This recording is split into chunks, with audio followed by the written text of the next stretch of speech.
Vežba sa loptom. Raskoračni stav. Bacimo loptu uvis, udarimo pod i uhvatimo je. Druga vežba. Podignemo loptu, ruke u izručenju, raskoračni stav. Savijemo se, dotaknemo pod, preklop i podignemo se. Vežbu ponovimo 3 do 5 puta. Vežba broj 3. Raskoračni stav, držimo loptu na glavu i savijemo se u jednu pa u drugu stranu.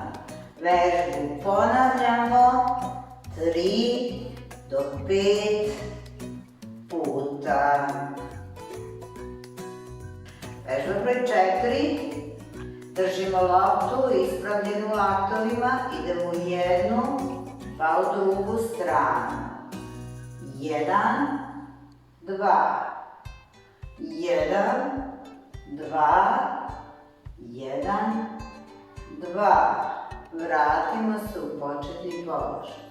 Vežba broj 5. Držimo loptu ispred sebe, ruke ispravljene u laktovima, napravimo 3 do 5 čučnjeva. 1, 2,